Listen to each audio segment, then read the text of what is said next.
नमस्कार, हिमाचल समाचार में आपका स्वागत है। आज के मुख्य समाचार। मुख्यमंत्री ने कहा, फील्ड दौरों के दौरान गार्ड ऑफ ऑनर 15 सितंबर तक रहेगा स्थगित। आपदा में राहत व बचाव कार्यों में कार्यबल बढ़ाने के दृष्टिगत लिया गया निर्णय। मुख्यमंत्री ने ड्रग माफिया से प्रभावी ढंग से निपटने के लिए राज्यों को अधिक अधिकार देने की आवश्यकता पर दिया बल। मुख्यमंत्री ने ड्रग तस्करी और राष्ट्रीय सुरक्षा पर आयोजित क्षेत्रीय सम्मेलन में लिया वर्चुअल भाग। और अब समाचार विस्तार से। व्यवस्था परिवर्तन की ओर एक महत्वपूर्ण कदम उठाते हुए मुख्यमंत्री ठाकुर सुखविंदर सिंह सुक्खू के नेतृत्व में प्रदेश सरकार ने राज्य में फील्ड दौरों के दौरान सामान्य तौर पर विभिन्न माननीयों को पुलिस द्वारा दिए जाने वाले गार्ड ऑफ ऑनर को 15 सितंबर 2023 तक स्थगित कर दिया है।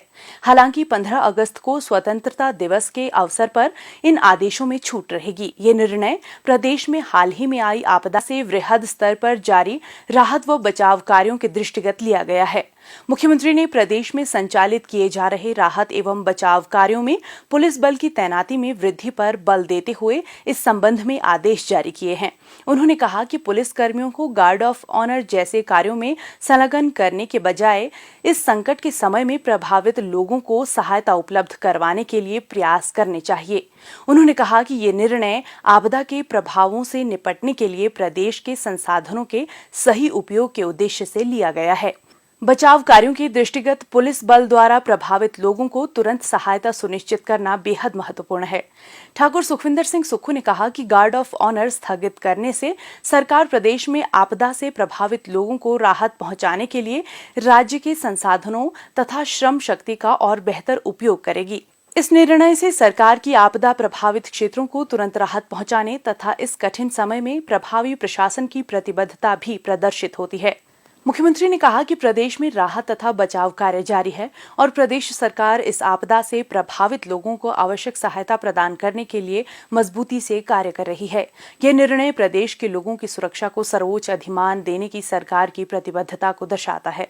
मुख्यमंत्री ठाकुर सुखविंदर सिंह सुक्खू ने आज शिमला में वर्चुअल माध्यम से केंद्रीय गृह मंत्री श्री अमित शाह की अध्यक्षता में दिल्ली में ड्रग तस्करी और राष्ट्रीय सुरक्षा पर आयोजित क्षेत्रीय सम्मेलन में भाग लिया।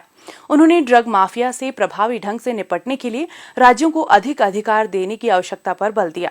उन्होंने कहा कि इसके अतिरिक्त ड्रग माफिया पर प्रभावी ढंग से नकेल कसने के लिए एनडीपीएस अधिनियम में संशोधन की भी आवश्यकता है। मुख्यमंत्री ने नशीली दवाओं के तस्करों की संपत्ति जब्त करने के लिए एनडीपीएस अधिनियम में एक प्रावधान जोड़ने का आग्रह किया। उन्होंने ये भी उल्लेख किया कि हिमाचल प्रदेश से प्रवर्तन निदेशालय को नशीली दवाओं से संबंधित स्थानांतरित किए गए 10 मामलों में प्रगति धीमी रही है। ऐसे में उन्होंने जब्त करने की शक्तियां राज्यों को सौंपने को कहा। नशे का अवैध व्यापार बहुत बड़ा है, तकरीबन 44% की वृद्धि हुई है और हमने तकरीबन इतनी ही एफआईआर दर्ज की है और 50% के करीब हमने जब्ती की है। जब हमने देखा कि नशे का कारोबार बहुत अधिक बढ़ रहा है, इस संदर्भ में हमने माननीय गृह मंत्री जी को एक पत्र लिखा। उसमें एक संकल्प विधानसभा के द्वारा पारित किया गया। उस संकल्प में एनडीपीएस की कुछ एक्ट के धाराओं में हमने कुछ परिवर्तन की बात की है। मैं आपके ध्यान में एनडीपीएस एक्ट की कुछ धाराओं को लाना चाहता हूं ताकि राज्यों को भी उस मामले में शक्ति मिले। जो धारा 21-22 है, उसमें जो ओवरडोज कर दिया जाता है, जो ओवरडोज वाला स्मगलर है, जिसने ओवरडोज करवाया होता है, उसके प्रति सजा का कोई प्रावधान इस सेक्शन 21-22 में नहीं किया गया है। मेरा माननीय गृह मंत्री जी से अनुरोध रहेगा कि जिसने ओवर कंज्यूम करवाया है ड्रग्स को, उसका भी एनडीपीएस एक्ट में सजा का प्रावधान किया जाए। आदरणीय मंत्री महोदय, धारा 37 के तहत, सेक्शन 37 के तहत जो भी अपराध किया जाता है वो कॉग्निजेबल होना चाहिए, नॉन वेलेबल होना चाहिए। ये इसमें अगर आप प्रावधान करवा देंगे, राज्यों को अत्यधिक उससे शक्ति मिलेगी। मैं आपके ध्यान में लाना चाहूँगा कि एनसीबी का जोनल ऑफिस भी माननीय मंत्री महोदय कुल्लू में खोला जाना चाहिए। क्योंकि कुल्लू में अगर आप एनसीबी का कोई जोनल ऑफिस खोलेंगे, उसका फ़ायदा हमारे यहाँ से जो तस्करी होगी उसमें हम उनको आगे उनके खिलाफ कड़ी कार्रवाई कर सकेंगे। और जो फॉरेंसिक लेबोरेटरी है मॉडर्न, वो भी अगर आप हमें स्वीकृत करवा देते हैं और एक मॉडर्न हाईटेक सेंट्रल जेल की स्वीकृति आप हमें दे देते हैं, और फास्ट ट्रैक कोर्ट जो कि आपने अभी बताया है, फास्ट ट्रैक कोर्ट में ट्रायल होना भी बहुत ज़रूरी है। नहीं तो हो क्या रहा है कि छोटी सी डोज दिखाकर वो छूट जाते हैं, जिसके कारण बहुत नुकसान होता है। हमने पिट एनडीपीसी को लागू कर दिया है।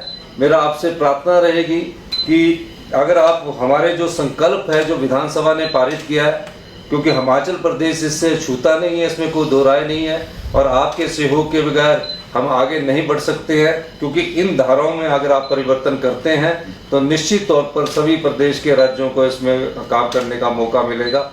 उन्होंने कहा कि नशीली दवाओं से संबंधित अपराध में सजा 5 वर्ष से बढ़ाकर आजीवन कारावास की जाए और नशीले पदार्थों की मात्रा की परवाह किए बिना इस अपराध को संज्ञेय और गैर जमानती बनाने के साथ साथ 5 लाख जुर्माने और संपत्ति जब्त करने का प्रावधान भी किया जाए। उन्होंने नशीली दवाओं के अत्यधिक सेवन से होने वाली मौतों को रोकने के महत्व पर बल दिया और इस संबंध में अधिनियम में आवश्यक बदलाव करने का भी आग्रह किया। उन्होंने नशीली दवाओं से संबंधित मामलों में तेजी लाने के लिए हिमाचल प्रदेश में एनडीपीएस अधिनियम के तहत फास्ट ट्रैक कोर्ट के महत्व पर बल दिया। उन्होंने राज्य में नशा मुक्ति केंद्रों के संचालन के लिए केंद्र सरकार से उदार वित्तीय सहायता का भी आग्रह किया।